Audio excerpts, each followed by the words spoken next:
Hey, Wayne Sorbelli here, down at my music store in Key West, Florida. Island Guitar, home of the Bone Island Music Crew. Today we're going to go over Izzy Stradlin, rhythm guitar player for Guns N' Roses. He's a very good rhythm guitar player, not talked about very often. Slash, no offense Izzy, but Slash just overshadows you. You know, the big hat and everything, right? Slash is a character, and people like characters in the entertainment business. So for that alone, Slash takes the limelight. But also, he's the lead player and riff connoisseur. Not taking anything away from Izzy. I like his stuff with Guns N' Roses, and I certainly like his solo stuff. This is the chord progression that's behind this, that Izzy's playing while Slash is doing the guitar solo. All right, the main solo. Now, we covered the first two solos in other videos. And I'll put links in the description below, okay? Now, for this is for the main solo of the song, okay? The chords, E minor, C major, B7, A minor, back to E.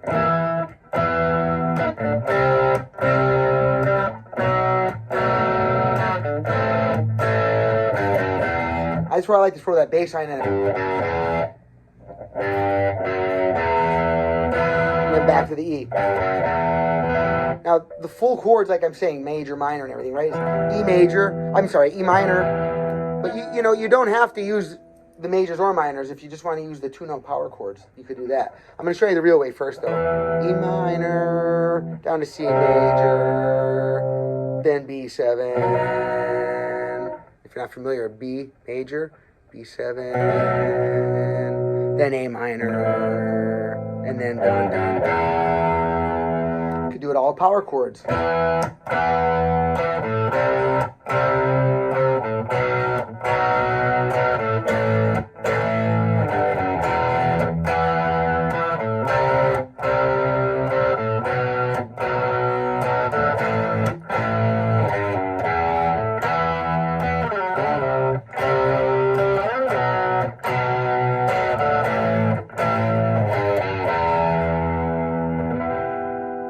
Full chords.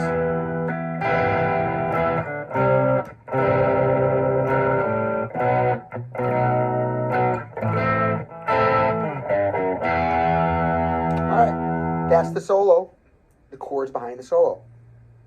Then you have the outro solo. Okay, yes, there's two small solos in the beginning of the song that are behind the chords, which is the verse, you know. You know, that's where...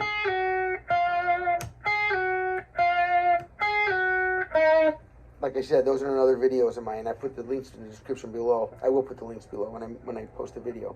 All right, now, so then he has the main solo one, which I just did, the E minor, C, B7, A minor, and you can put in the G, G flat, E, little bass line that's in there to walk between the pattern. Then you have the outro solo, and that's not so much unlike the solo pattern, but it's kind of backwards. He climbs up instead of descending. This is E, G, A,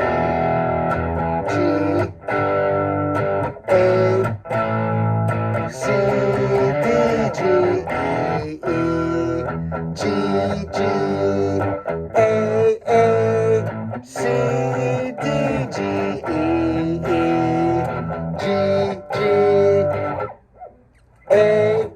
A, C, D, G, E, G.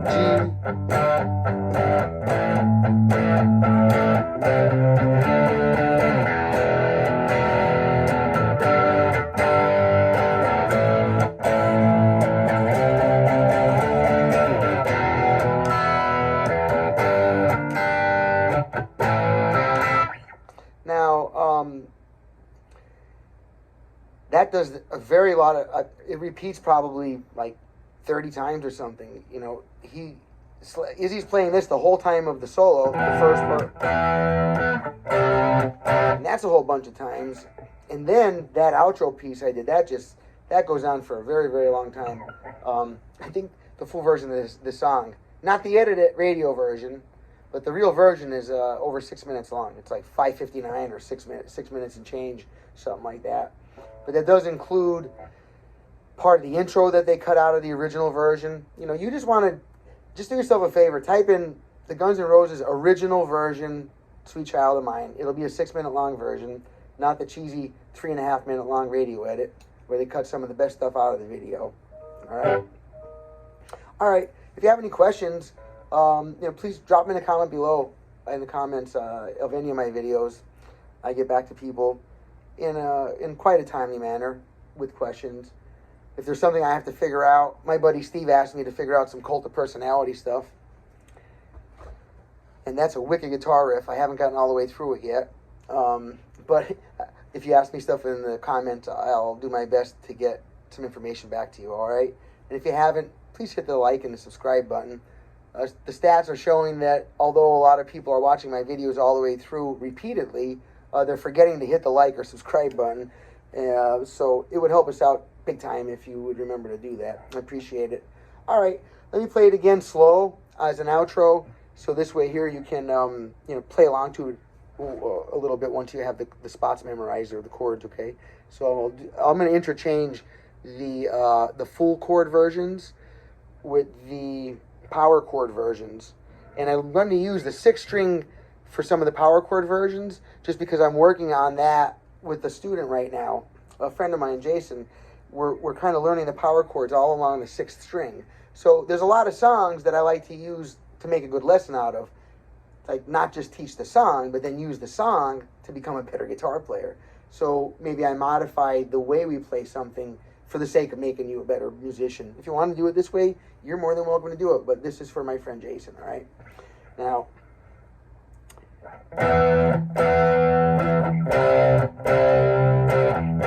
oh, sorry. So you got the E, C, B, A, G, E. So that was 12, 8, 7, and then 5, 3. Right? Here's the full chord version. Or on this.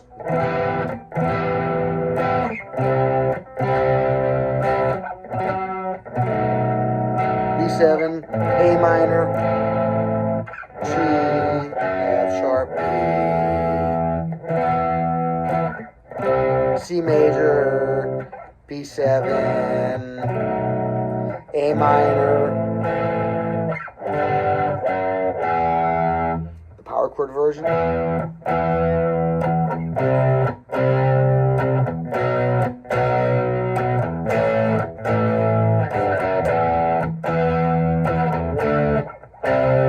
Sorry about that. And then let me see the last solo. That's almost the reverse of that. Almost. E, G,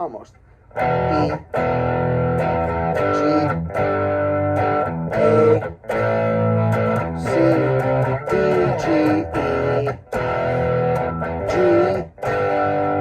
A, C, D, G. So sometimes he just stays on the D. Sometimes he goes C, D, back to the G quick. Here,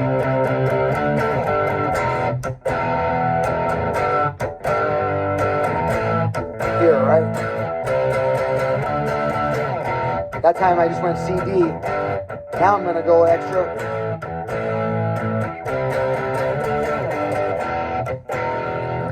You listen to the song, you'll be able to pick out all these little things like that. Once you know how they're getting that sound, right, then you recognize it when you hear it and you can picture how they're playing it. The more songs you learn, note for note. Now, if you're learning them and you're saying, I'm going to learn it my own way, that's it's not that that's bad, that's good, and especially it's creative. However, just like a writer would like to know the language he's going to make a story up in, he's going to try to write a story, like create a story, right, a fiction story, right? You have to be good at the language to write it, otherwise you write, even if you have great ideas, you can write a crappy story because you can't explain yourself. But music's the same way, guys, and girls, it's a language. So if you're just learning songs and you're not really trying to learn any of the theory or any answer at any of the questions, why things are the way they are, over time you're going to be at a real loss. And unfortunately, a lot of people catch on that they should have learned theory way, way later in life, and then they learn theory and they start kicking butt on the guitar. And what I hear mostly is, man, why didn't I do that when I was younger? Oh my God, I should have. I know. I did it. I did the same thing. I mean, I played for years until I buckled down and learned the ins and outs for real. You could only play and sound great by accident so many times. If you want to do it consistently, you have to know how to do it well, the right way. Okay? I appreciate everybody watching the video. Rock on. Good luck. Happy strumming. Happy picking. All right. Bye-bye.